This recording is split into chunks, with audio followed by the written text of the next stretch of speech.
Is the Osmo Nano the only camera that you'll ever need for traveling, for vlogging, for making content sa social media? Let's see. Okay, let's look at the spec sheet saglit about the resolution, FPS, the battery life, and is it capable on its own? So unahin na natin yung audio. Okay, this is an audio test. Gamit lamang yung internal camera ng Osmo Nano. I'm not using this lapel mic, as you can see. Nothing. So, what do you think? Magagamit mo na ba to? Pwede na ba? Ito naman ang sample audio when you're using a lapel mic, a wireless mic. Syempre by DJI din to. So, if you're gonna vlog na iiwan mo yung camera sa tripod, I think it's better na gumamit ka talaga ng lapel mic. And dahil nga mas gusto ko yung may natural sound, hindi ko gagamitin yung noise cancelling. Okay, let's talk about the battery life. So, ang claim na battery life na to is 200 minutes of recording kapag nasa vision dock siya, and I think 60 minutes kapag yung camera lang mismo. But based on my experience, ginagamit ko kasi to sa pagmumotor, ginagamit ko siya as dashcam sa pagmumotor. Umaabot siya ng almost 3 hours paired with the vision dock. At kung gusto ko pa ng mas mahabang recording time, sinasaksakan ko siya ng power bank. Never siya nag-overheat sa akin.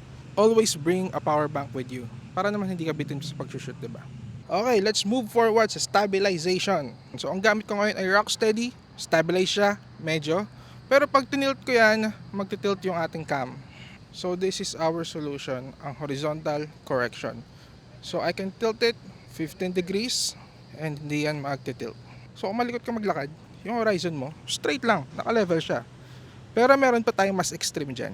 Okay, ito yung mas extreme version ng horizontal correction, ang horizon balancing.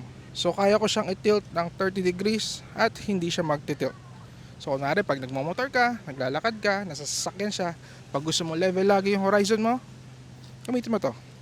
Pero take note lang, kapag gumagamit ka ng stabilization at palakas to, lalo na kapag sa mga horizontal balancing is, mas magka-crop yung footage mo. Kaya ang gamit ko lagi is yung horizontal correction lang, yung up to 15 degrees. Para naman medyo natural pa siya at mas ma-utilize natin yung ultra wide lens niya, diba? Okay, let's talk about the resolution naman. So you can shoot 1080, 2.7 and 4K resolution.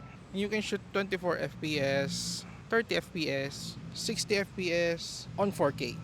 But if you're gonna use the slow motion feature, you can shoot up to 4K 120 without audio or 1080 up to 240 FPS. Nahilo ako dun ah. Hindi na ulit ako magkasample ng sarili ko sa slow motion. Iba na lang.